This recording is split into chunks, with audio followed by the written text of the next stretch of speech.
주말 동안 사임된 의원님들과 많은 대화를 했습니다. 사당 합의사항 이외의 내용을 담아서 바른미래당의 공수처 법안을 별도로 발의하기로 했습니다. 바른미래당은 오늘 이 안을 민주당에게 최종적으로 제안하고 패스트트랙 절차를 진행하겠습니다. 아니 뭐 타당하면 받을 수도 있겠죠. 근데 난 무슨 내용인지를 모르겠네.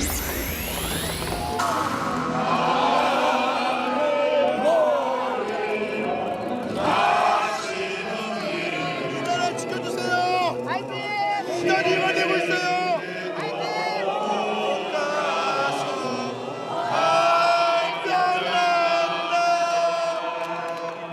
제가 직접 그 카메라 그 휴대폰으로 불법 행위를 한 사람들 사진을 한 30장 직접 찍어놨습니다.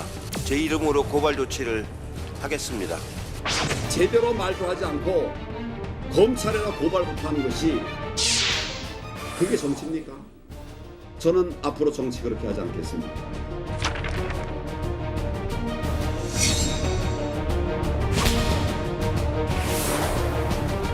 국회가 조속히 정상적으로 가동되어 정부가 제출한 추경이 신속히 심사되고 처리되길 희망합니다.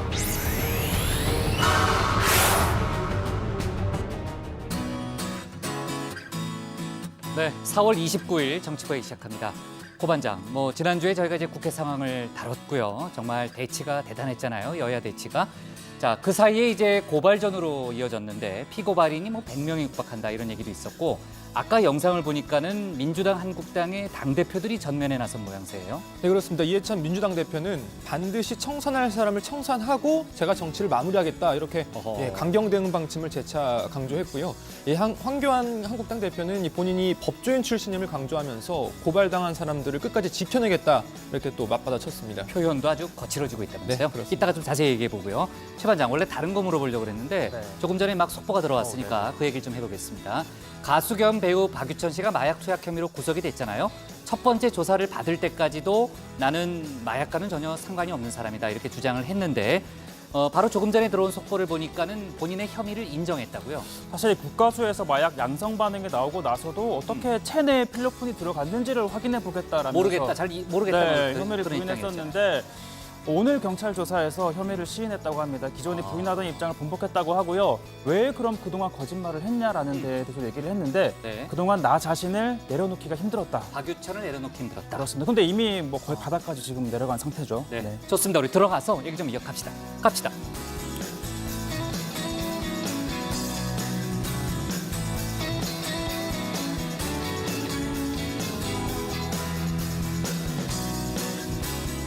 네, 한장들 자리에 앉았으면 정치부회를 시작하죠. 지난주 선거제 공수처법 패스트트랙 지정을 둘러싸고 국회에서 거친 몸싸움이 벌어졌죠.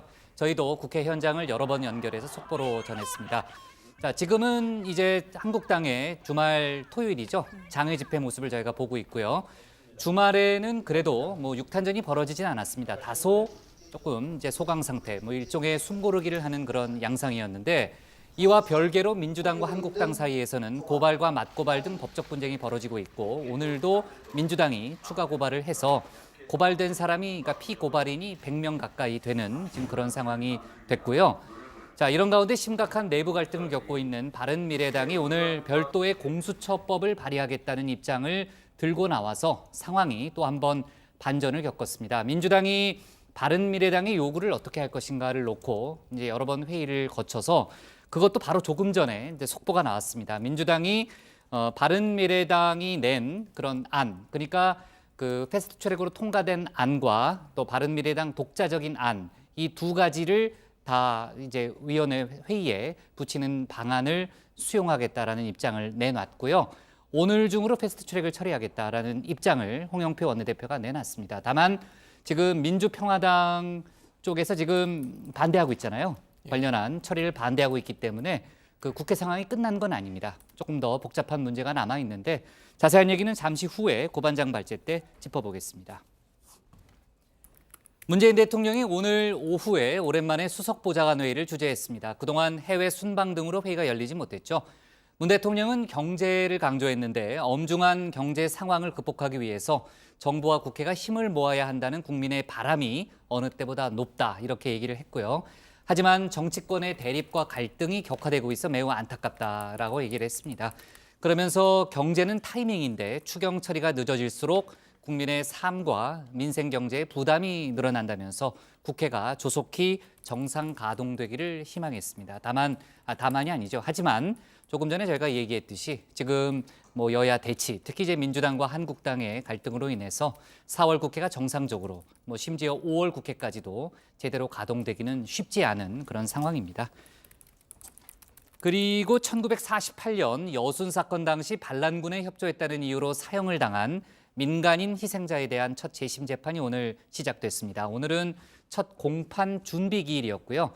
재판부가 본격적인 심리에 들어가기 전에 몇 가지 언급을 했습니다. 이 사건은 단순한 과거사가 아니고 건물과 운동장 또 산천에 아로 새겨진 우리의 아픈 과거사다라고 얘기를 했고요. 유가족들에게는 너무나 길었던 통안의 시간이었을 것이다라고 위로의 말을 건네기도 했습니다. 자, 오늘 정치부회의는요. 먼저 고반장 발제를 들어보면서 2라운드가 시작된 여야 패스트트랙 공방 내용부터 자세히 알아보고요. 내분 사태가 심각한 바른미래당 상황도 짚어보겠습니다. 청와대발 뉴스와 외교안보 속보, 또 삼성바이오 수사 등 법원 검찰 관련한 소식도 다루겠습니다. 그럼 먼저 고석승 반장의 발제부터 시작하겠습니다.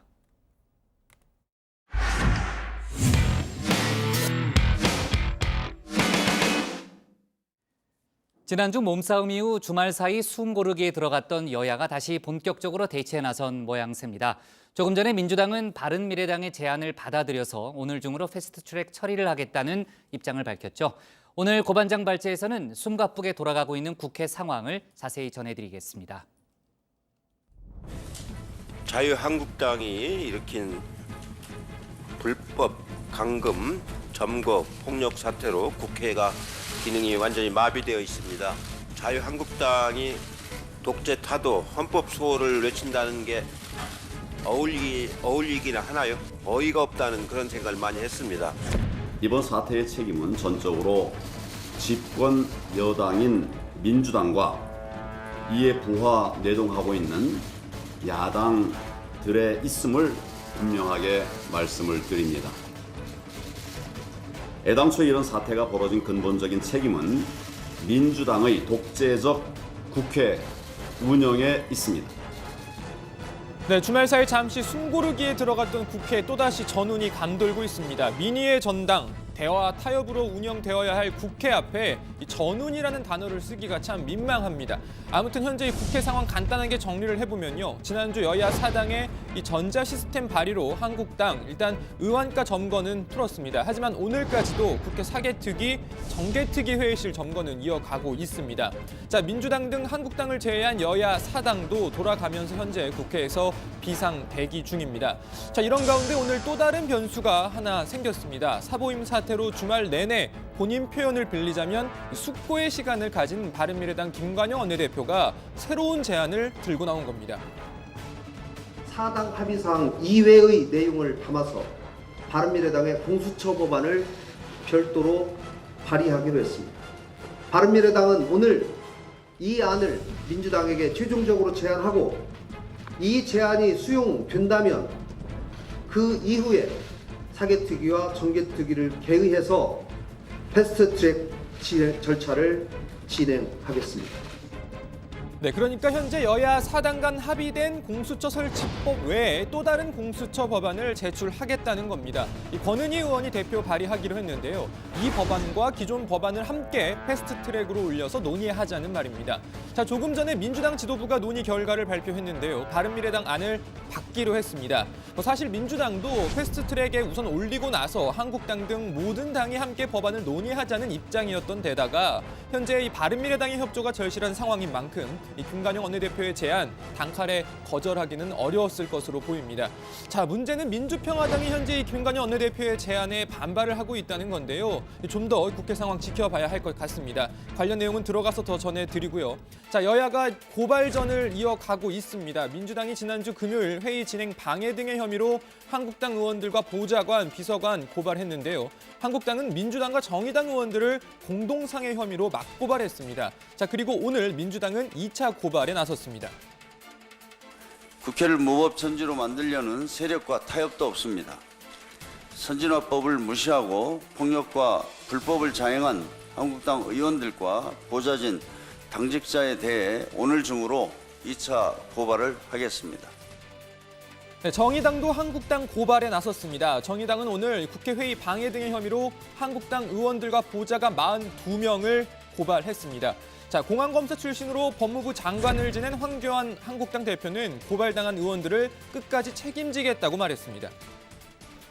저는 고소 고발장 들어오면 그것을 수사하고 처리했던 법조인 출신입니다. 제가 여러분들에게 분명히 약속을 드립니다. 우리 당력을 다 기울여서 반드시 끝까지 고소 고발 당한 분 지켜내도록 하겠습니다. 네, 그리고 한국당 역시 추가 고발 방침을 밝혔습니다. 다친 보좌진이 27명 정도 되는 것으로 알려지고 있습니다. 따라서 저희가 체증과 기타 좀 더 저희가 체증을 하여서 이 부분에 대해서도 추가 고발하겠다는 말씀을 드립니다. 네, 현재 상황을 정리해보면 서로를 향해서 나는 합법, 너는 불법 이러고 있는 건데요. 일단 크게 두 가지 부분 논란이 되고 있습니다. 자, 일단 바른미래당 사보임 논란 그리고 전자발의 논란 등입니다. 정리를 한번 해보면 바른미래당 이 패스트트랙 반대파나 한국당은 질병 등 부득이한 사유에만 바꾸도록 했는데 부득이한 사유가 아니고 또 의원 본인의 의사에 반하기 때문에 불법이라는 입장입니다. 반면 민주당 등 여야 사당은 부득이한 사유에 대한 판단은 교섭단체 원내대표가 하는 것이고 국회의장은 원내대표가 요청하면 바꾸는 게 당연하다, 관례다 이런 입장이죠. 자, 그러니까 의원 개인이 불만이 있어도 절차상 국회의장은 김관영 원내대표의 의견을 들어서 판단하는 게 적법하다는 겁니다. 자, 그리고 두 번째 전자발의 부분인데요. 한국당은 국회의원의 인장이 찍힌 원본이 없는 법안 발의는 농락이라면서 국회법에 전자발의의 근거가 없다는 입장입니다. 자, 그러니까 이것도 역시 불법이라는 겁니다. 자, 여야 사당은 전자입법 발의 시스템 역시 합법적인 발의 방법이라는 입장입니다. 국회의원들의 인장 역시 이미 전자 시스템에 등록돼 있기 때문에 날인도 다 받았다는 겁니다. 자, 국회 사무처도 이 두 가지 논란에 대해서 입장을 냈는데요. 사무처 입장은 들어가서 자세히 설명을 드리겠습니다. 자, 방금 언급했던 부분들 보는 시각에 따라서 여야 간 입장 차이가 있는 정치적 쟁점으로 볼 수 있다고 하더라도 자, 이 부분은 한번 다시 거론을 하고 넘어가야 할 것 같습니다. 자, 지난주 최이배 의원실 이 상황 다시 한번 보시죠. 못 간다며. 그냥 저기 경찰 불러. 경찰 오면 그냥 나가실 거예요? 안 되죠. 힘 주서지 말고 괜히 장난이잖아. 자꾸 그냥 쏘세요. 총 쏘라고. 진짜 총을 쏘든지 아니 90일 얘기가 안 됐는데 저희 다 감옥 갈고. 자, 나경원 한국당 원내대표는 최이배 의원을 감금한 적이 없다면서 이렇게 말했습니다. 저희가 감금이 아니고요. 설득하고 대화하는 중인데 좀 오버하신 것 같아요. 경찰을 부르고 그래서. 자, 10대 명의 사람이 한 사람을 둘러싸고 문을 막고 나가겠다고 하는데 나가지 못하게 하고. 자, 글쎄요. 여러분은 어떻게 보이시나요? 나경원 원내대표의 말대로 설득 과정으로 보이시는지 아니면 민주당 등의 주장대로 감금으로 보이시는지. 자, 그건 그렇고요. 얼마 전 이 나경원 원내대표 사무실을 기습 점거했다가 체포된 대학생들이 있었습니다. 자, 이 대학생들 경찰에 체포가 됐었는데요. 자, 아무리 정치적 견해가 다르고 또 나와 입장이 같지 않더라도 법 테두리를 벗어난 실력 행사는 엄단해야 마땅합니다. 민주주의를 해치는 일이기 때문이죠. 자, 중요한 건 이건 어느 누구에게나 동일하게 적용돼야 한다는 사실일 겁니다. 자, 오늘 발제 이렇게 정리합니다. 주말 숨고르기 끝낸 여야, 폭풍전야 국회. 네, 자 여야 간 논란이 되고 있는 부분에 대해서 국회 사무처가 조목조목 입장을 내놓은 게 있어요. 아까 오 반장이 자리에 들어가서 얘기하겠다고 그랬는데 그 내용부터 좀 짚고 갈까요, 양 반장? 예, 그렇습니다. 어제 이 쟁점 사안에 대한 이 입장을 국회 사무처가 밝혔는데 먼저 이 바른미래당 사보임 문제, 사임 및 보임 문제에 대해서는 이 처리 과정에 불법 없었다. 사무처가 이런 입장 내놨습니다. 자, 국회의장의 국회 운영은 기본적으로 교섭단체 대표 의원과의 협의로 이루어지는 점을 감안할 때 국회법상 부득이한 사유가 있는지 여부를 해당 의원이 아니라 그 교섭단체 대표 의원의 의견을 들어 판단할 수밖에 없다고 한 거죠. 그러니까 절차상 원내대표가 이렇게 해주십시오 의견을 올리면 국회의장은 그 원내대표 의견대로 허가하는 게 그동안의 국회 관행이었다라는 설명입니다. 또 사무처는 문희상 의장 취임 이후 임시국회 때 올라온 사임 및 보임 신청을 지금까지 모두 다 허가를 해왔다. 이번 경우 역시 관례에 따라 그렇게 조치한 것이다. 이렇게 밝혔습니다. 자, 그리고 전자발의가 뭐 불법이냐 아니냐에 대해서도 의견을 내놨는데요. 한마디로 전자발의, 그러니까 이반 지원 시스템은 합법적인 시스템이라는 입장입니다. 사무처는 행정의 효율성 제고를 위해 법안 발의 업무를 온라인으로 처리할 수 있도록 한 시스템으로 이미 2005년부터 운영 중이라고 했는데요. 국회 사무관리 규정은 정보통신망을 통한 문서 접수를 허용하고 있다라고 밝혔습니다. 그러면서 지난해 국정감사 때 나왔던 이 관련 질의를 하나 덧붙였는데요. 국회 운영위 국회 사무처 국감 당시 한국당 장석춘 의원이 서면 질의를 통해서 이렇게 질의를 했습니다. 이반 지원 시스템이 내실 있게 운영될 수 있게 홍보에 힘써달라라는 지적을 했다는 겁니다. 네, 뭐 여러 가지 논란이 이르니까 이제 국회 사무처에서 명백한 이제 유권 해석 입장을 내놓은 건데 어떻게 보면은 민주당 등 여야 사당의 입장과 가깝다 이렇게 좀 판단할 수 있는데요. 한국당이 국회 사무처의 의견에 대해서 반박 입장을 내놨다면서요? 네, 그렇습니다. 어제 나경원 원내대표는 기자회견을 갖고 국회 사무처의 입장 표명에 항의의 뜻을 밝혔습니다. 나 원내대표는 국회 사무처를 믿을 수 없다면서 앞으로 이 국회 운영위에서 사무처의 편파성에 대해 다투겠다고 말했습니다. 또 한국당은 원내대변인 논평을 통해서 행정사무 처리가 주 업무인 국회 사무처가 이 멀쩡한 국회법을 아전 인수격으로 왜곡 해석하면서까지 국회의장의 불법 사보임을 두둔하고 나선 것은 월권과 직권 남용을 넘어 좌파 독재 정권의 부역자임을 자처한 것이다라고 하면서 국회 사무처의 입장 발표는 스스로 밝힌 국회법 개정 이유를 재차 스스로 부정하고만 자가당착에 불과하다고 주장을 했습니다. 네, 자 신반장, 지금 이제 여야 간의 고소고발이 잇따르고 있고 피고발인이 100명 가까이 된다는 얘기를 아까 했잖아요. 근데 국회의원 보좌관들 또 비서진들의 고충이 뭐 이만저만이 아니라면서요? 네, 그렇습니다. 여야 간 대치가 뭐 며칠째 계속 이어지면서 국회의원의 뭐 보좌관이나 비서관들 또 당직자들도 함께 돌아가면서 자리를 지키고 있습니다. 또 여야가 서로 고발전을 벌이면서 이 고발 명단에 의원들의 참모들도 포함이 되어 있는 상황인데요. 실제로 혐의가 인정되면 처벌이 불가피한 상황이 되는데 예를 들어 이 민주당과 정의당이 주장하고 있는 국회 회의 방해 혐의만 봐도 의원의 회의장 출입 또는 이 공무집행을 방해한 사람은 5년 이하의 징역 또는 1,000만 원 이하의 벌금에 처하도록 되어 있습니다.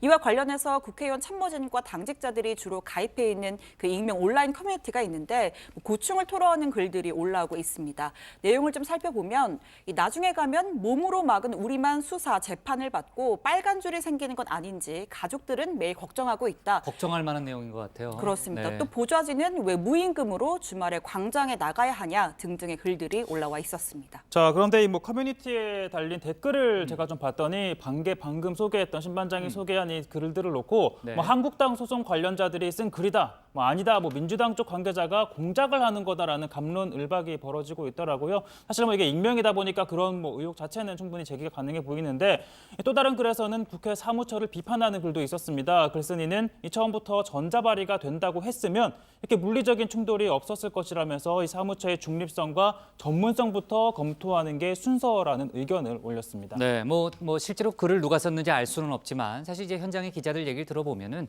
그 보좌진들과 비서진들의 그 마음고생이 이만저만이 아니라는 건 사실이에요. 그 몸싸움이 일어나면은 전면에 나설 것을 요구받잖아요.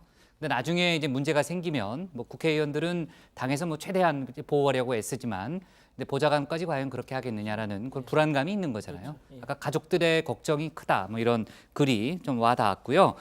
지금 국회 대치가 이어지고 있는 가운데 청와대가 별다른 공식 입장을 내놓지는 않고 있습니다. 다만 조국 민정수석이 SNS에 계속 비판적인 글을 올리고 있잖아요. 네, 그렇습니다. 조국 수석이 공수처법이나 검경 수사권 조정에 밑그림 주도했다고 해도 과언이 아닌데요. 이번 사태가 벌어지면서 잇따라 페이스북에 관련 글을 올리면서 관심이 쏠리고 있습니다. 오늘만 해도 한국당을 비판하는 이해찬 민주당 대표의 글과 또 민병도 의원이 올린 이 87년 민주항쟁 당시 사진, 그리고 자유한국당의 광화문 집회를 비교하는 사진 등을 연달아서 공유했습니다. 이 사진을 공유하면서는 일견 비슷해 보이는 풍경이지만 투쟁의 대상과 목적, 또 주제와 방법 등의 차이가 있다라는 글도 함께 덧붙여서 올렸고요.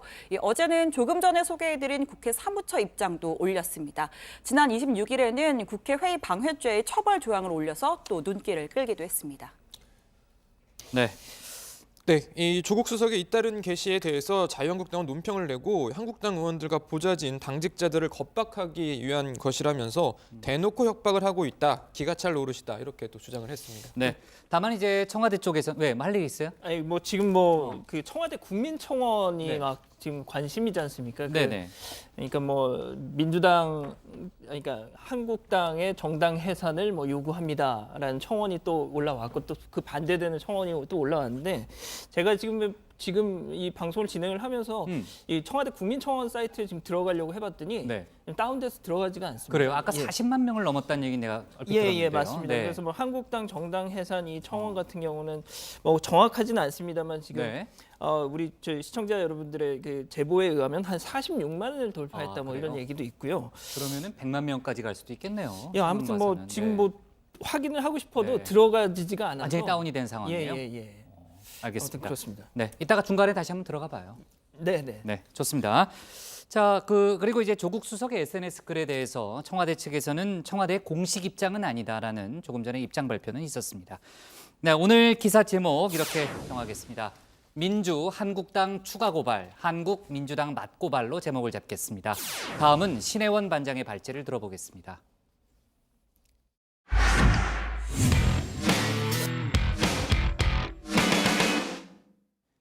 지난주 4.27 판문점 선언 1주년과 함께 한반도 주변국의 정상회담 일정이 이어졌습니다. 특히 북러 정상회담에서는 과거 육자회담 같은 다자 협상 방식이 거론됐는데요. 미국은 오늘 북미 두 정상의 1대1 대화를 원한다면서 이를 일축했습니다. 이런 가운데 문재인 대통령은 오늘 수석 보좌관회의를 주재했고요. 엄중한 경제 상황에서 정치권의 갈등이 안타깝다, 신속한 추경 처리를 당부했습니다. 오늘 신반장 발제에서는 외교안보 소식과 청와대발 뉴스를 함께 살펴보겠습니다. 네, 문재인 대통령이 국빈 방한 중인 칠레의 세바스티안 피네라 대통령과 정상회담을 가졌습니다. 칠레는 2003년 FTA 체결 이후 15년간 교역량이 약 4배 증가하는 등 우리와 활발한 경제 협력을 이루고 있는 나라입니다. 특히 중남미 총 GDP의 38%를 차지하는 이 태평양 동맹의 주축 국가로 이 태평양 동맹 준회원국 가입 의사를 표명한 우리나라에 큰 도움을 줄 것으로 예상됩니다. 양 지역을 연결하는 FTA 네트워크가 구축됩니다. 태평양을 가로지르는 거대한 경제협력 기반이 마련되는 것입니다. 올해 하반기부터 의장국을 수임하는 칠레의 적극적인 협조를 기대합니다.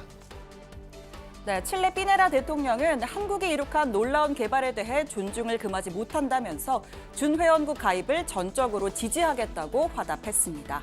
또 두 정상은 한반도와 중남미의 평화와 번영을 위해서도 긴밀히 협력하기로 했습니다. 오늘 피네라 대통령님은 한반도의 완전한 비핵화와 항구적 평화 정착을 위한 우리 정부의 노력에 확고한 지지를 보여주셨습니다. 평화와 번영의 새 시대로 나아가는 중요한 시기에 대통령님과 칠레 정부가 보여준 성원은 큰 힘이 되었습니다. 이처럼 정상 외교가 있을 때마다 국제사회는 한반도 평화 프로세스에 대한 적극적인 지지를 보내오고 있습니다. 자, 지난 토요일은 그 프로세스의 첫 발을 뗀 4.27 판문점 선언이 있은 지 꼭 1년이 되는 날이었죠. 이 남북 두 정상이 만난 바로 그 장소에서 그날을 기념하는 행사가 열렸습니다. 주한 외교사절단과 유엔사 군사 정전위 관계자, 또 서울시와 경기도 주민 500여 명이 참석했고요.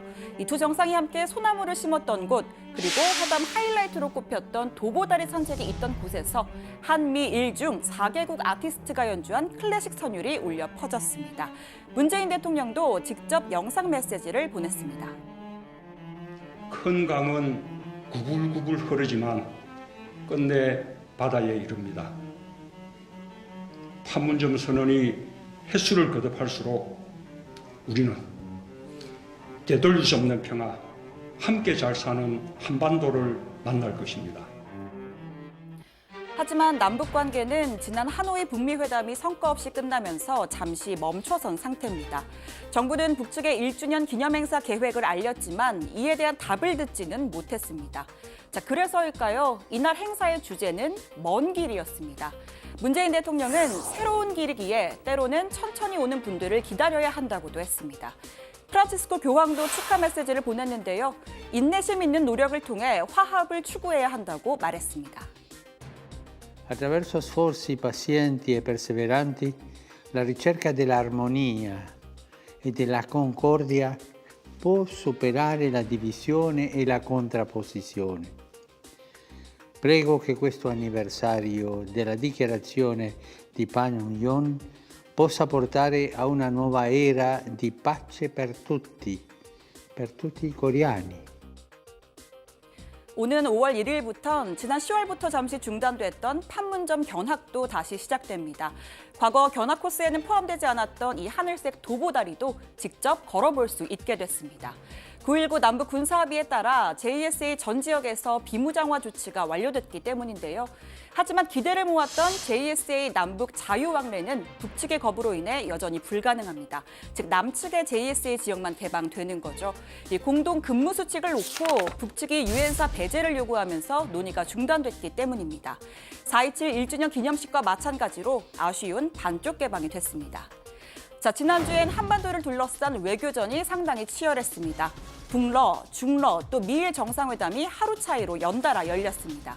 특히 북한은 중국과 러시아의 지지를 지렛대 삼아 대미 협상력을 키우는 데 집중하고 있는데요. 러시아 푸틴 대통령은 과거 육자회담 형식으로 돌아갈 필요가 있다며 비핵화 협상에 적극 개입하겠다는 의지를 드러냈습니다. Такой формат шестисторонних переговоров, он, конечно, будет очень востребован для того, чтобы разработать эту систему международных гарантий безопасности Северной Кореи. 하지만 미국의 입장은 달랐습니다. 볼턴 백악관 NSC 보좌관은 미국은 트럼프 대통령과 김정은 위원장의 1대1 대화를 원한다면서 육자회담은 과거에 실패한 접근법이라고 일축했습니다. 거꾸로 중국과 러시아를 향해서 대북 제재를 더 강화할 수 있지 않냐, 그렇다면 비핵화 협상에 더 도움이 됐을 거라고 주장했습니다. The past policies that have tried a step-by-step approach have all failed. Kim or his father have gotten economic relief and then somehow have never gotten around to that commitment to denuclearize they've now made 5 times expressly in the past 25 years. 자신을 향한 북한의 공세에도 달리 아랑곳하지 않는 듯한 모습을 보였는데요. 소위 SC, 센 척이라고나 할까요? 대미 외교 실권자로 떠오른 최선희 외무성 제1부상이 자신을 멍청해 보인다라고 지적한 데 대해서 이렇게 응수했습니다. You know, in the past few days, the North Koreans have also called me dim-sighted. The Cubans have said I'm a pathological liar. I'd say I've had a pretty good week. 네, 이런 이야기 듣고도 기분 좋은데 왜 할 수 있는 거, 멘탈이 강철 멘탈이거나 혹은 괜한 신경전에 휘말리지 않겠다거나 둘 중에 하나로 볼 수가 있겠죠. 오늘 청와대 발제 이렇게 정리하겠습니다.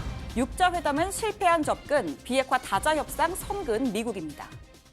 네, 지난주 이제 북러 정상회담에서 이제 육자회담에 대한 얘기가 나왔잖아요. 근데 이제 조금 전에 이제 볼턴 보좌관의 얘기도 들었지만은 미국은 다자협상에 대해서는 부정적이라는 입장을 명확하게 밝혔네요. 네, 볼턴 보좌관 입장을 밝혔는데요. 푸틴 대통령이 거론한 육자회담과 관련해서 이는 미국이 선호하는 방식이 아니다라고 했습니다. 이 거꾸로 중국과 러시아의 대북 제재 이행 강화를 촉구했는데요. 현재 북미 당사자 간 협상도 난항을 겪고 있는데 여기에 러시아, 중국까지 뛰어들어 이 셈법이 복잡해지는 걸 원치 않는다라는 입장을 명확히 한 겁니다. 주변국들과의 논의는 하겠지만 당사자는 북한과 미국이라는 점을 강조했습니다. That doesn't mean we don't consult, as the president just did on Friday, very closely with Prime Minister Abe of Japan. We consult with the Russians, the Chinese, obviously the South Koreans. President Moon Jae-in was just here a few weeks ago. So it's not like they're excluded, but I think it's not just what our preference is. I think Kim Jong-un, at least up until now, has wanted the one-on-one contact with the United States, which is what he has gotten.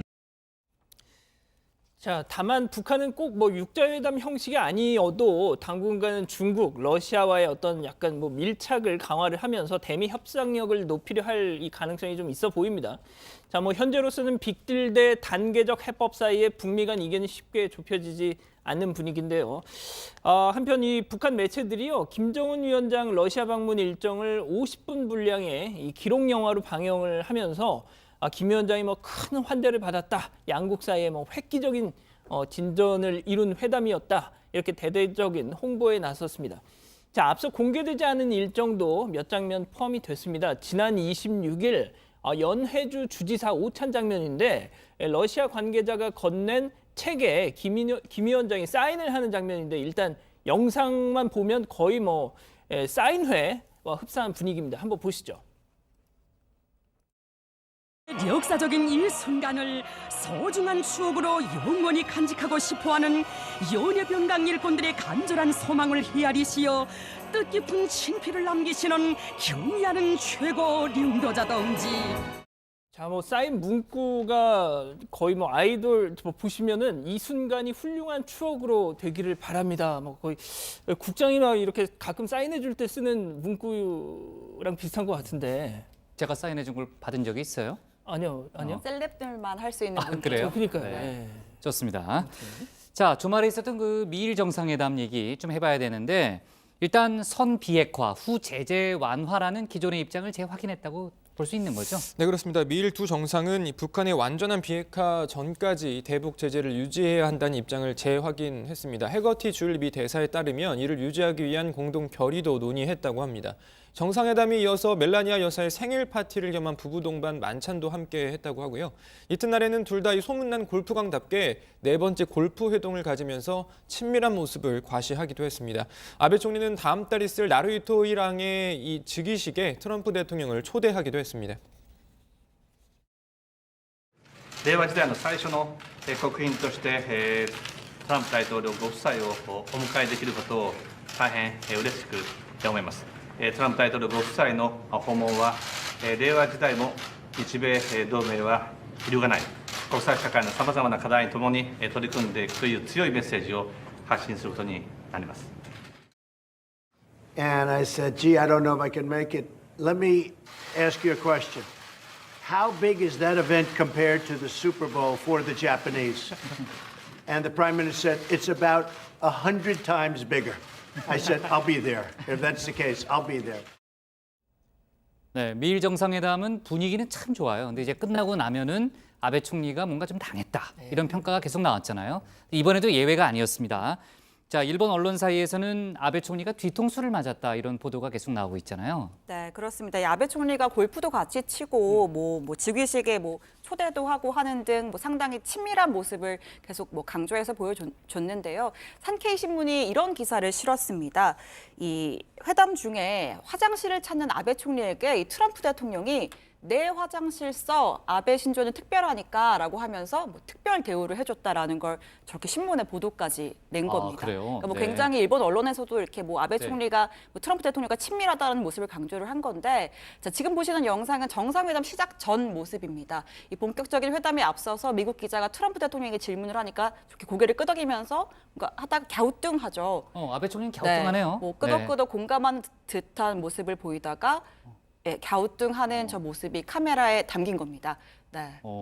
이상하네. 저게 무슨 맥락이길래 저렇게 뭔가 좀 이해가 안 된다, 그런 표정인데요. 저 장면이 그 네. 미국 기자가 트럼프 대통령한테 뭐 미일 무역 협상이 언제쯤 타결이 되느냐라고 네. 질문을 하니까 트럼프 대통령이 상당히 빨리 이루어질 것이다. 제가 일본을 방문하는 5월 말까지, 그리고 아마 거기서 서명을 할 수도 있을 것이다라고 답변을 한 겁니다. 근데 지금 뭐 트럼프 대통령은 내년 대선에서 이 농업계의 표심을 얻기 위해서 뭐 일본의 농산물 관세를 없애거나 낮춰달라고 요구를 하고 있고요. 반대로 아베 총리는 이 7월 참의원 선거를 앞두고 있어서 서둘러서 무역 협상을 타결하는 게 상당한 정치적 부담입니다.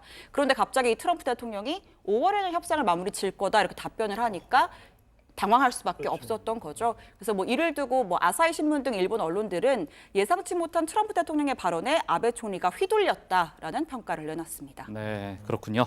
자, 그렇고 오늘 아까 잠깐 얘기했지만요. 문재인 대통령이 오늘 오후에 열린 수석 보좌관 회의에서 역시 이제 국회에 추경 처리가 신속히 좀 이루어져야 한다는 메시지를 다시 한번 던졌죠. 예, 세계 경제 둔화 등 이 대외 여건이 예상보다 빠르게 악화되면서 대외 의존도가 높은 우리 경제에 위협이 되고 있다면서 우리 경기가 엄중한 상황에 놓여 있다 이렇게 설명을 했습니다. 10년 만에 마이너스 성장을 했다는 그런 발표도 있었죠. 자, 그러면서 국가 재정의 적극적 역할이 어느 때보다도 절실하다면서 국회 신속한 추경 처리 촉구했는데요. 직접 들어보시죠. 경제는 타이밍입니다. 추경 처리가 늦어질수록 국민의 삶과 민생 경제에 부담이 늘어납니다. 국회가 조속히 정상적으로 가동되어 정부가 제출한 추경이 신속히 심사되고 처리되길 희망합니다. 네, 하지만 아까 얘기했지만 국회 상황 상당히 녹록치 않은 그런 분위기고요.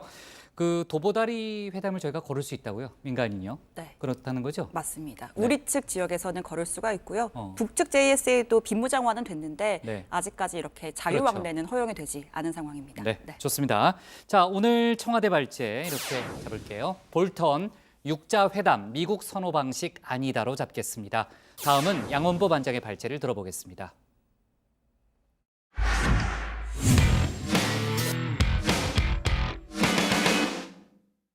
지난 토요일이었죠. 자유한국당이 광화문에서 두 번째 장외 집회를 가졌습니다.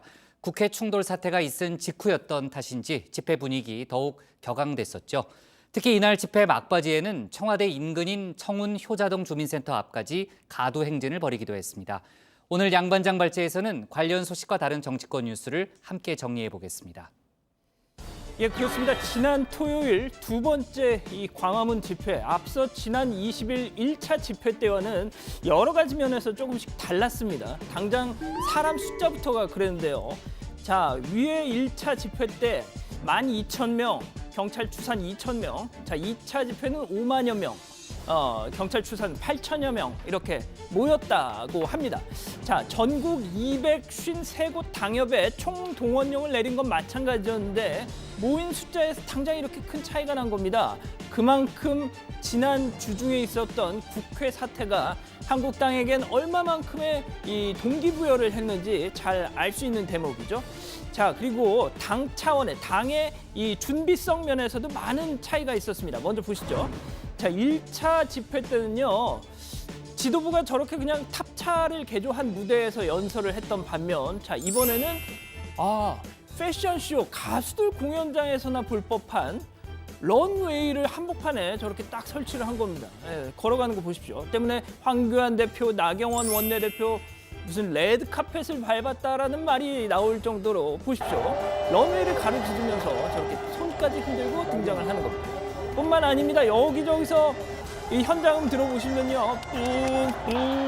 하는 막 이 부부젤라, 이거 축구 응원할 때나 하는 건데 얼마나 그냥 사방에서 불어대는지 정말 귀가 아플 정도였죠.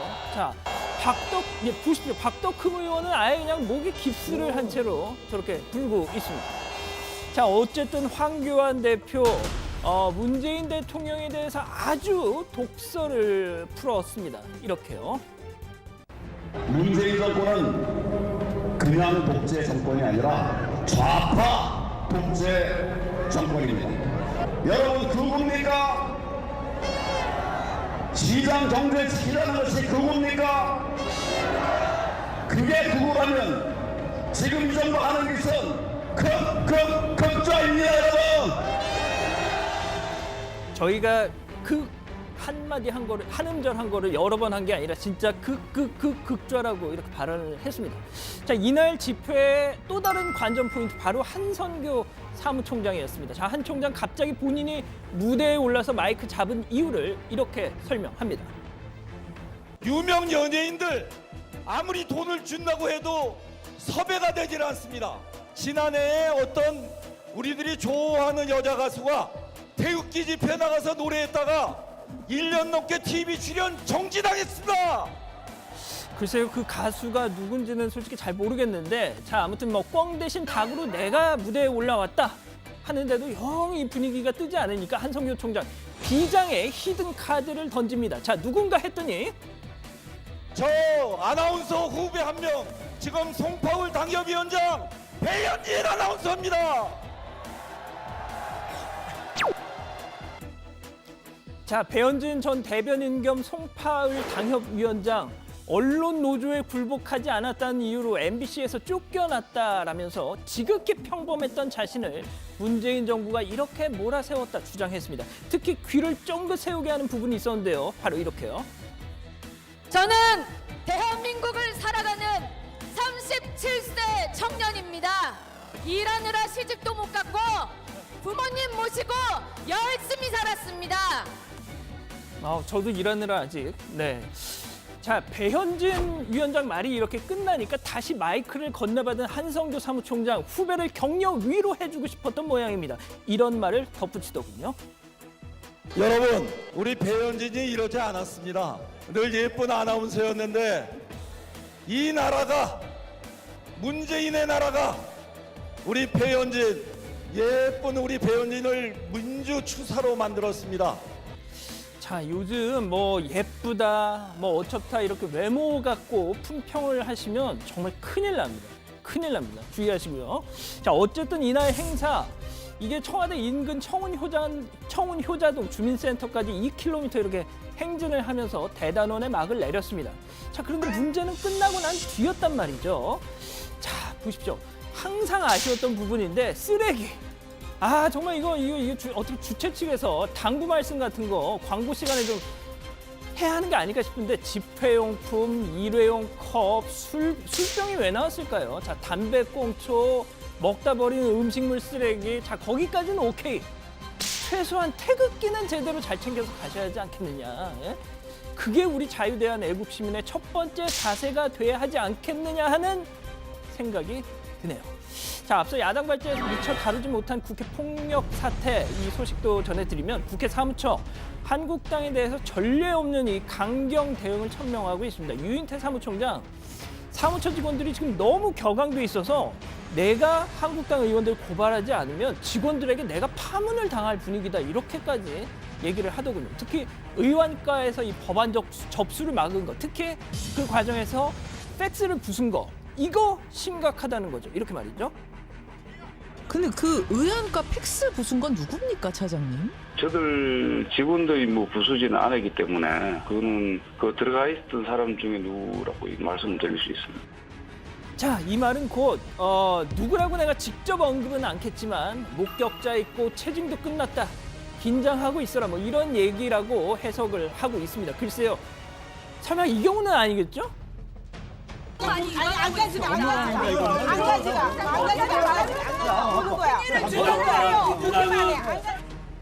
자, 마지막 소식입니다. 그룹 몬스타엑스라고 아십니까?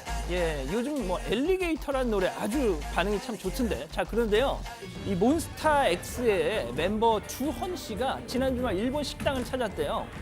콘서트를 마치고 일본 라멘집에 가서 저렇게 맛있게 밥을 먹는데 바로 그때였습니다. 잠깐 보시죠.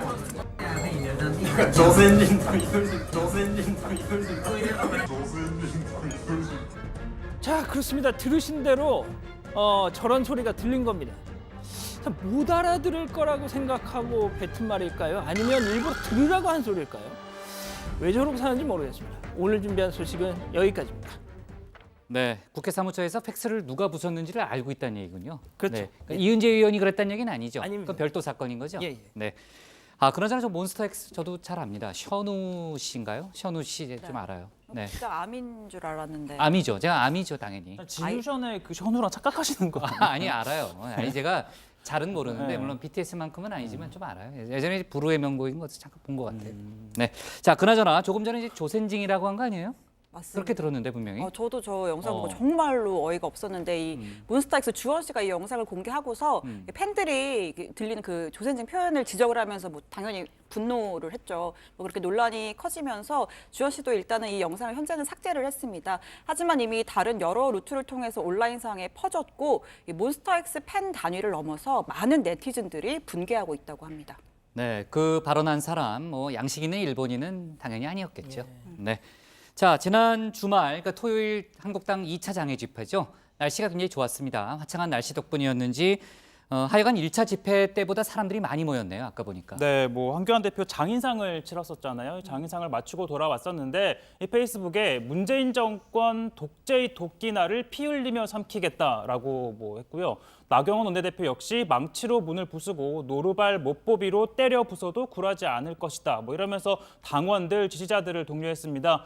지난 1월이었던 것 같은데 이 조혜주 중앙선관위원 임명 강행에 반발해서 했던 단식 릴레이 농성이 일각에서 간헐적 단식이다, 웰빙 단식으로 조롱받던 때도 있었는데 3개월 만에 완전 달라진 모습을 보이고 있는 겁니다. 네, 지도부의 표현, 수위가 상당히 높다는 생각이 드는데 하여간 지금 당내 개파 갈등이 상당히 심했잖아요. 자유한국당.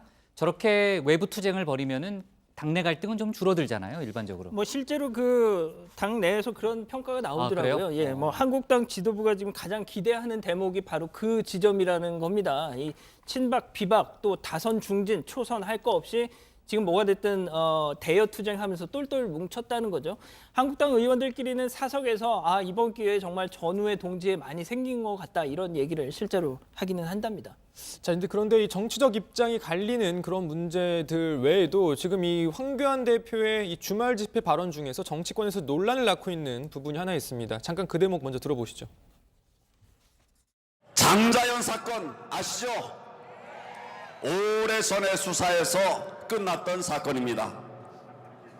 버닝썬 사건 아시죠? 다 묻혔던 이 사건들, 진행되지 않고 있는 이 사건들, 대통령이 나서서 그 사건 수사하라고 직접 지시했습니다. 수사 지시해도 되는 겁니까? 심지어는 공소시효가 지난 사건까지 다시 조사하라는 취지의 지시를 하고 있어요. 과연 민주국 갈까요? 네, 버닝썬 사건 수사에 대해서도 언급을 했네요. 네, 그렇습니다. 당장 민주당에서는 이 지금 황 대표의 묻혔던 사건이라는 이 표현을 들어서 황 대표가 부지불식간에 속마음을 내비친 것이다 이런 주장 내놨습니다. 일종의 자기 고백 아니냐는 거죠. 들어보시죠. 황교안 대표가 광화문에서 뜻밖의 발언을 했어요. 이게 수사가 끝난 사건이다 이런 얘기도 아니고 묻혔던 사건이라는 표현을 써서 저는 이분이 속마음을 들켰구나 국민들에게 이런 생각이 들었습니다. 지난 정권에서 다 묻었다는 것을 고백하는 것이겠죠? 네, 자 문희상 의장이 이미자 의원을 성추행했다는 자유한국당의 주장에 대해서 여성단체들의 비판 성명이 나왔는데, 그러니까 성폭력을 정쟁의 수단으로 삼지 말라는 그런 내용인 거죠? 네, 한국여성단체연합 등 30여 개의 여성단체들이 지난 25일 연대 성명을 냈습니다. 이미자 의원이 문 의장 앞으로 자리 이동을 한 것은 애초에 여자 의원 들어가라고 해라고 부추겼던 자유한국당 동료 의원들의 계략에서 비롯되었다면서 해프닝을 성추행의 프레임으로 만들었다고 비판했습니다. 또 성추행을 정쟁의 도구로 삼아서 여성을 당리당략의 소모품으로 일삼고 있다라고도 지적했습니다. 문희상 의장에 대한 언급은 없어요? 네, 문 의장에 대해서도 한마디 언급이 있었는데 심각한 자기 반성과 성평등 인식 제고를 위해서 네. 국회의장으로서 마땅히 노력을 기울여야 한다고 덧붙였습니다. 네, 그러니까 조금 전에 그 성명 내용을 보면 한국당의 계략 이런 이제 표현도 있는데 자유한국당 쪽에서는 좀 섭섭해했을 그런 내용의 성명이네요. 네, 한국당의 입장은 이겁니다. 명백한 모욕과 추행 행위가 존재를 하는데 이 한국당을 탓하며 정권 해바라기 하는 성명을 내는 것이 정령 여성단체의 존재 이유냐라고 반문을 하면서 여성단체들이 성추행자를 적극 옹호하고 여성을 폄하하는 데 앞서는 지경에 이르렀다. 단체명에 여성을 사용할 자격이 없다며 친문단체, 친여단체로 이름을 바꾸길 바란다라고 비판했습니다. 네, 문희상 의장 지금 이제 입원하고 있잖아요. 입원돼 있는 문희상 의장 관련해서 속보가 들어온 건 없어요?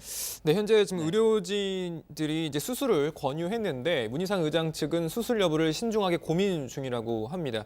의장실에서는 현재 지금 문희상 의장이 어떤 수술을 받아야 하는지 또 어떤 병인지 현재 정확하게는 공개하지 않고 있습니다. 자, 이를 놓고 한국당 정용기 정책위 의장 같은 경우에는 헐리우드 액션 아니냐 또 이렇게 주장을 하기도 했는데요. 자, 이에 대해서 민주당에서는 폐륜도 이런 폐륜이 없다면서 불쾌한 반응을 감추지 않았습니다. 네.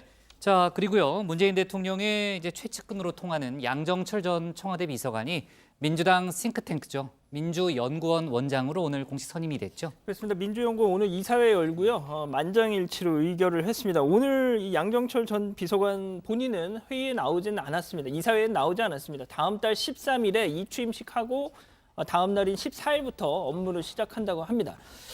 양 전 비서관은 연구원의 이 총선 전략 수립 기능을 대폭 강화하겠다 이런 뜻을 전했다고 합니다. 연구원 부원장에는 백원우 전 청와대 비서관, 이철희 의원이 내정됐습니다. 네.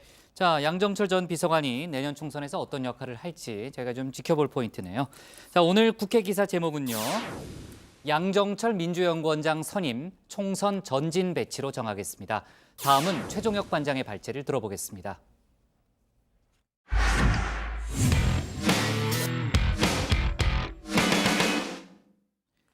삼성 바이오로직스의 분식회계 의혹과 관련한 증거를 인멸한 혐의를 받고 있는 자회사 임직원들의 구속 여부가 이르면 오늘 결정됩니다. 이들은 회계 자료나 경영권 승계 작업 관련 자료를 없애려 한 혐의를 받고 있죠. 특히 검찰은 이들의 증거인멸 과정에 삼성의 옛 미래전략실 임원들이 관여한 것으로 보고 그룹 차원의 수사로도 확대할 걸로 보입니다. 오늘 최 반장 발제에서 관련 소식을 자세하게 짚어보겠습니다. 자, 오늘 발제는 제가 좀 꼼꼼하게 설명해 드리기 위해서 자리를 좀 바꿔봤습니다. 자, 검찰이 수사 중인 삼성 바이오로직스 분식회계 의혹은 4조 5천억 원 규모로 그 자체만으로도 엄청납니다. 자, 여기에다가 검찰은 이 삼바의 분식회계는 이재용 삼성 부회장의 이 경영권 승계 작업과 밀접하다고 보고 이를 입증하는데 수사력을 모으고 있습니다. 자, 먼저 설명해 드릴 거는요. 2015년 당시 제일모직과 삼성물산의 합병 건입니다. 자, 예를 한번 들어보면요. 이 최 반장 주식회사와 신 반장 주식회사가 합병을 추진해 이 최신 반장 주식회사를 만들려고 합니다. 자, 이때 최 반장 주식은 한 주당 1,000원이고요. 신 반장 주식은 한 주당 2,000원으로 평가가 된다면 합병을 한 다음 이 최 반장이 최신 반장 주식회사의 주식 한 주를 가져갈 때 신 반장은 2주를 가져갈 수 있을 겁니다. 따라서 최 반장 입장에서는 합병 전에 어떻게든 자기 주식의 가치를 높여놔야 향후 합병 후에 유리해지겠죠. 자, 바로 이 지점입니다. 제일모직과 삼성물산의 합병 비율은 1대 0.35, 즉 삼성물산 주식 한 주와 제일모직 0.35주의 가치가 같다는 겁니다. 자, 쉽게 말해서 제일모직 한 주가 삼성물산 한 주의 약 3배라는 겁니다. 이 당시 이재용 부회장은 삼성물산 주식은 없었지만 제일모직 지분은 23%를 보유하고 있었는데요. 따라서 이 부회장 입장에서는 제일모직 가치가 높을수록 유리해지는 겁니다. 이 반대로 삼성물산 대주주였던 미국계 해치펀드 엘리엇은 삼성물산이 저평가됐다라면서 이 합병에 강하게 반대했죠. 자, 결국 표대결 끝에 삼성물산 대주주인 국민연금이 찬성해서 합병은 성사됩니다. 표결 결과 제1안 합병계약서 승인의 건은 출석한 주주의 의결권의 3분의 2 이상, 발행주식 총수의 3분의 1 이상의 찬성으로 원안대로 통과되었음을 선포합니다. 자, 이 합병에 따라 그전까지 삼성물산 지분이 없던 이재용 부회장은 통합 삼성물산 지분 16.5%를 확보하게 됩니다. 자, 삼성물산이 삼성전자 대주주니까 자연스럽게 삼성전자에 대한 이재용 부회장의 지배력이 커지게 되겠죠. 자, 결국 이 모든 건 합병 전에 제일모직 가치가 높게 평가됐기 때문이란 해석이 가능합니다. 자, 이때 이 제일모직의 핵심 자회사인 삼성 바이오로직스가 등장합니다. 자, 삼바의 가치가 높게 평가되면 당연히 제일모직 가치도 높아지겠죠. 이 반대로 삼바의 부채가 많으면 제일모직 가치는 낮아질 겁니다. 자, 삼성 바이오로직스는 2012년 바이오젠이라는 미국 회사와 함께 삼성 바이오 에피스라는 회사를 설립합니다. 자, 이때 삼바는 에피스 지분 90%를 보유하고요. 이 바이오젠에게 콜옵션을 줍니다. 이 콜옵션이라는 거는 이 추후에 에피스 가치가 얼마로 커지든 간에 특정 가격에 이 미국 회사가 지분 절반 정도를 가질 수 있는 권리를 당시에 준 겁니다. 따라서 삼바 입장에서 콜옵션은 부채, 즉 빚이 되는 건데요. 그러나 2015년 제일모직과 삼성물산 합병 전 삼바가 이 콜옵션, 즉 빚을 공개하지 않았다는 게 증권선물위원회의 지적입니다. 덕분에 제일모직 가치가 높게 평가가 됐고 결과적으로 제일모직 대주주인 이재용 부회장이 이득을 봤다는 겁니다. 이 삼바가 이 같은 문제를 감추기 위해 뒤늦게 회계 처리 방식을 바꾸는 등 분식회계를 저질렀다는 지적이 나오고 있습니다. 삼성 바이오로직스가 자본 잠식에 빠지게 된다는 사실을 알고 이를 막기 위해 3가지 방안을 놓고 고민하던 중 콜옵션 행사 가능성이 커졌다는 이유만으로 삼성 바이오 에피스를 종속회사에서 관계회사로 변경하여 2천억 적자를 보던 회사를 무려 1조 9천억짜리 흑자회사로 둔갑시켰음이 드러났습니다. 자, 검찰은 분식회계 수사 후 처음 이 삼성 임직원들에 대해서 구속영장을 청구했습니다. 오늘 삼성 에피스 양모 상무와 이모 부장에 대한 영장 심사가 열렸는데요. 자, 이들은 직원의 컴퓨터에서 합병 또는 JY 그리고 미래 전략실 같은 단어들을 검색해서 문건을 삭제한 것으로 드러났습니다. 보시는 것처럼 모두 다 이 삼성의 승계 작업과 관련된 단어로 보이는데요. 즉 사실상 삼성 분식회계가 이 부회장의 승계 작업과 무관치 않다는 걸 의심할 수 있게 하는 대목입니다. 참고로 미래전략실은 이 국정농단 사건 이후 해체가 된 바 있습니다. 미래전략실에 관해서 정말 많은 의혹과 부정적인 시각이 많으신 걸 제가 느꼈습니다. 저희 회장께서 유지를 해오신 거라 함부로 조심스럽지만 국민 여러분들께나 우리 의원님들께 이렇게 부정적인 인식이 있으시면 없애겠습니다. 좋습니다. 그래서 약속을 지키시길 바라고요. 지키겠습니다. 자, 이렇게 이재용 부회장이 약속을 지켰죠. 미전실 해체 후에 삼성이 만든 게 바로 사업지원 TF입니다. 이 전자계열사 전략과 인사 업무 등 실무적인 지원만 담당한다는 게 이 회사 측 설명인데요. 이 검찰은 삼성바이오 에피스가 분식회계 관련 자료와 이 내부 보고서 등을 삭제할 때 이 사업지원 TF 소속 A상무가 현장 지휘를 한 것으로 파악했습니다. 특히 이 A상무 해체 전 바로 미전실 소속이었는데요. 이 검찰은 사실상 미전실 후신이 관여하는 등 이 삼바의 분식회계가 단순한 계열사 차원의 문제는 아닌 것으로 의심하고 수사를 진행하고 있습니다. 자, 다음 달 1일이면 이재용 부회장이 공식적으로 삼성 총수가 돼서 경영 전면에 나선 지 정확히 1년이 됩니다. 그동안 미래 성장 동력 확보 차원에서 십수차례 국내외 공식 일정을 소화했고요. 자, 대규모 투자, 고용 계획을 잇따라 내놨습니다. 특히 무엇보다 지난해 평양 남북 정상회담에도 참석을 했죠. 이렇게 평양 냉면도 먹었고 또 백두산 천지에서 이렇게 사진도 찍었습니다. 당연히 총수로서의 존재감은 부각시켰다는 평가가 나오는데 다만 국정농단 사태 관련 대법원 판결을 앞두고 있고 또 이번 삼성바이오로직스의 분식회계에 대한 수사도 현재 진행형입니다. 따라서 판결 또 수사 결과에 따라 자칫 경영권에 치명타를 입을 수도 있어 보입니다. 자, 오늘 발제는 이렇게 정리해 보겠습니다. 삼성 분식회계 의혹, 임직원 첫 구속 갈림길, 그룹 차원 수사도 본격화입니다. 네, 자, 그룹 차원의 수사가 본격화됐고 그 배경을 이제 최 반장이 자세히 설명했는데 일단 삼성바이오로직스 자회사 임직원들의 구속 여부는 오늘 결정이 되는 거죠? 네, 이 삼성바이오로직스 자회사인 삼성바이오에피스 양모 상무와 이모 부장으로 지난해 11월 수사가 시작된 이후 처음 이 구속영장이 청구된 건데요. 자, 오전 10시 반부터 구속 전 피의자 신문이 진행이 됐고 이르면 오늘 밤 영장 발부 여부가 결정될 것으로 보입니다. 두 사람은 증거를 인멸하라는 윗선의 지시가 있었느냐는 질문에는 아무런 답을 하지 않은 것으로 전해졌습니다. 자, 이들은 지난해 금융감독원의 감리가 진행이 되자 직원들의 컴퓨터와 휴대전화에서 관련 자료를 삭제하도록 한 혐의를 받고 있습니다. 특히 이재용 부회장과 관련된 단어인 JY 또 합병 등을 검색해서 관련 문건을 지우도록 했다는 점에서 검찰은 승계 작업과 관련된 자료를 없애려 한 것으로 의심하고 있습니다.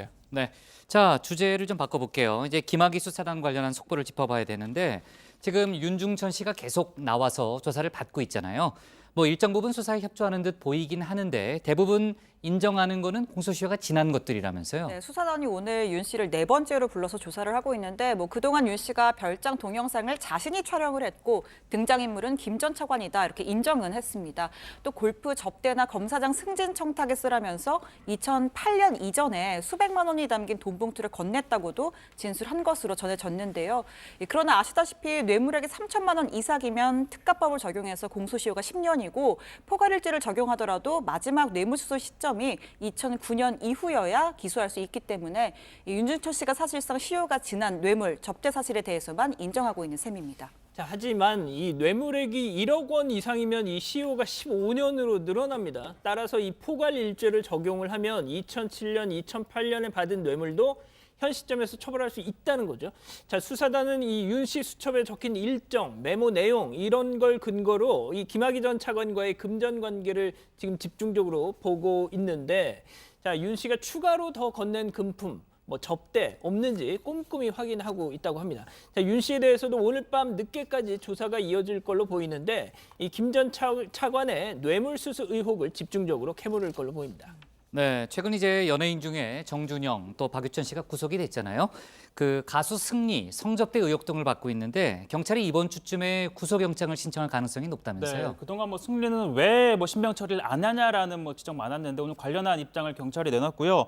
이 경찰은 승리가 2015년 크리스마스 파티, 2017년 생일 파티 등에서 이 투자자들을 위해서 성접대를 했다라는 혐의를 포착하고 수사를 진행해 왔었는데 경찰 관계자 이 여러 검토를 통해서 그 사실관계는 다 나왔다라고 설명을 했습니다. 이 원경한 서울경찰청장도 오늘 기자간담회에서 승리에 대한 수사는 막바지라고 일이 빠르면 이번 주 안에 마무리할 수 있도록 하겠다라고 밝혔는데 그러면서 승리 등에 대한 구속영장 신청 가능성에 대해서도 그동안 성접대와 횡령 부분을 철저히 수사한 대로 구속영장을 신청해서 발부 여부는 법원 판단에 맡겨야 할 것이라고 했습니다. 네, 이 원경한 청장은 버닝썬 수사가 3개월이 지나면서 이제 수사가 하나둘 종결돼가는 시점이라면서 일부 연예인들의 불법 촬영 유포 사건이라든지 아레나의 조셉 포탈, 버닝썬 클럽의 마약 사건 관련해서 총 피의자 23명을 구속 송치했다고 밝혔습니다.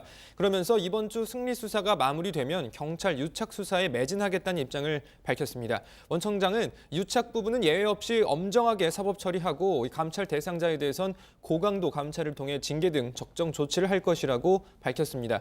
그러면서 이 버닝썬 사건을 계기로 경찰관이 유착되는 사안이 다시는 나오지 않고 공직기강 대책도 마련하겠다고 덧붙였습니다. 네, 자 가수 정준영 씨 등이 속한 단체 대화방에서 불거진 성범죄 의혹 관련해서 여러 가지 이제 고소가 잇따르고 있잖아요.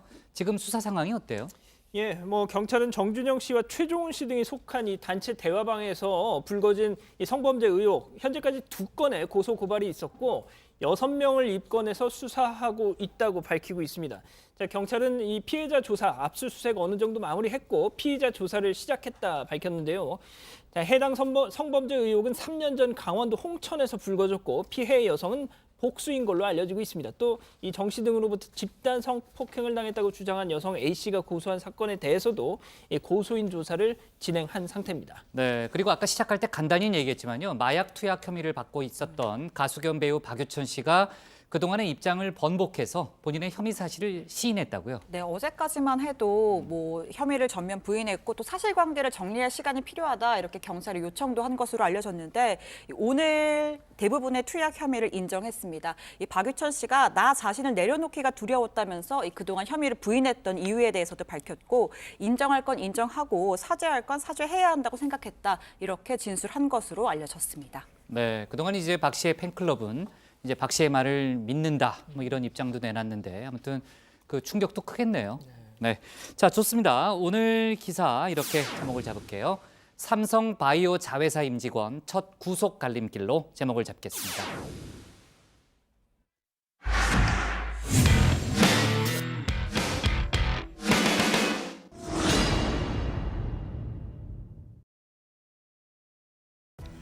안녕하세요. 톡쏘는 정치의 강정입니다. 몇 년 전 한 제약회사가 A형 간염 예방 캠페인으로 이른바 황달 좀비 퍼포먼스를 진행한 적이 있습니다. A형 간염에 걸릴 경우 황달 증상이 있는 게 좀비의 얼굴색과 비슷하다는 데서 착안한 건데요. A형 간염에 취약한 20, 30대 젊은 층을 대상으로 A형 간염의 위험성과 예방의 중요성을 알리기 위해서였습니다. 자, A형 간염이 최근 서울, 경기를 중심으로 빠르게 확산되고 있습니다. 질병관리본부에 따르면 2014년 1,300여 건이었던 A형 간염 발생 건수가 2015년엔 1,800여 건, 2017년엔 4,400여 건으로 무려 2배 이상 늘었는데 지난해엔 2,400여 건으로 줄었습니다. 하지만 올해 다시 급증하고 있는 건데요. 지금까지 확진 수가 3,500여 건으로 벌써 지난해 발생 건수를 초과했습니다. 특히 경기도가 1,000여 명으로 가장 많고 서울이 570명으로 두 번째를 차지했는데 이 두 지역 감염자가 전국의 45%를 차지할 정도입니다. 자, 앞서 A형 간염은 황달 증세가 나타난다고 말씀드렸는데요. 대부분은 고열, 복통, 구토, 설사 증세로 감기 몸살과 비슷하다고 합니다. 하지만 결코 가볍게 넘길 질병이 아닌데요. 개그맨 박명수 씨는 몇 년 전 A형 간염에 걸려서 방송 활동을 중단할 정도로 고생했다고 합니다. 어제는 자신이 진행하는 라디오 프로그램에서 A형 간염에 걸렸다는 청취자에게 자신의 경험을 이렇게 이야기하기도 했습니다. 저도 7, 8년 전 A형 간염으로 똑같이 누워 있었습니다. 그때 알기로는 당시 간 수치가 8천에서 1만까지 올라갔던 기억이 나고 진짜 눈이 노래지더군요. A형 간염이 병원에만 입원한다고 낫는 건 아닙니다. 진짜 조심해야 합니다. 자칫 잘못하면 큰일 나기 때문에. 저희 와이프까지도 전염이 되어서 같은 병실에 같이 누워 있었던 기억이 있는데 진짜 사람 잡을 뻔했습니다. 실제로 A형 간염 대부분의 경우는 치료가 가능하지만 드물게는 심각한 합병증을 초래하기도 한다고 합니다. A형 간염 같은 경우는 대부분 건강할 경우에는 감기처럼 앓고 지나갈 수도 있지만 간 기능이 많이 상승할 경우는 전결성 간염으로 진행될 수가 있는데요. 이때에는 간 기능 부전이 오면서 사망에까지 이를 수 있기 때문에 주의하셔야 됩니다. 특히 30, 40대에서 발병률이 높습니다. 전문가들은 1970년대 후반에서 1996년에 태어난 사람들이 가장 위험하다고 말합니다. 70년대 이전에 태어난 경우 당시 사회적으로 위생 환경이 좋지 않아서 A형 간염에 노출돼도 가볍게 앓고 지나가 항체가 형성되는 경우가 많은데 반면 그 이후에 태어난 사람들은 예방 접종이 필요하다고 합니다. 현재 이제 한 50대 이후에서는 A형 간염에 대한 항체가 있지만 지금 약 40대 초반까지는 항체가 없는 경우가 많기 때문에 A형 간염 예방접종을 받지 않은 시대에 태어나신 분들은 A형 간염 항체 여부를 꼭 확인하셔야 되고요. 만약에 항체가 없다면 예방접종을 꼭 받으셔야 됩니다. A형 간염은 치료약이 없기 때문에 무엇보다 예방이 중요하다고 합니다. 손 씻기, 물 끓여 마시기, 음식 익혀 먹기 등 개인 위생을 철저하게 준수해야 한다고 말합니다.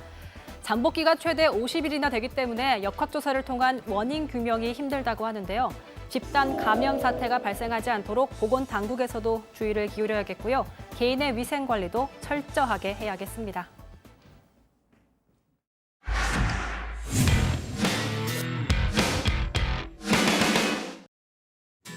네, 미리 보는 내일 복국장의 60초 프리뷰 시작합니다. 패스트트랙을 둘러싼 정치권 공방은 내일도 여전할 전망입니다. 민주당이 바른미래당의 수정안을 받아들여서 오늘까지 절차를 마무리하겠다 이렇게 얘기를 했죠. 지금 속보 상황이 진행 중입니다만 민주평화당이 반대하고 있기 때문에 순탄하게 절차가 진행될지는 미지수입니다. 오늘 밤 속보 내용 내일 회의 때 자세히 소개하겠습니다. 자유한국당 김성태 의원 딸 부정 채용 등 KT 채용 비리 의혹을 수사해온 검찰이 이석채 전 KT 회장에 대해서 구속영장을 청구했었죠. 내일 영장 실질심사를 거쳐서 구속 여부가 결정됩니다. 아키히토 1왕이 내일 오후 5시쯤 퇴위한다는 소식도 들어와 있습니다.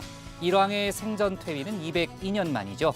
이어 5월 1일 오전 10시쯤 그의 장남인 나루히토 황세자가 새 1왕으로 즉위합니다. 그리고 백제 무왕 때 지어진 가장 오래되고 가장 큰 석탑이죠. 익산 미륵사지 석탑의 해체 보수 작업이 마무리됐습니다. 내일 오후 보수 정비 준공식이 열립니다. 오늘 정치보의 회의는 여기까지고요. 저희는 내일 오후 5시 10분에 다시 찾아뵙겠습니다. 네, 수고했습니다. 왜 웃어요? 국장 간염 걱정 없으시겠어요? 그런 얘기.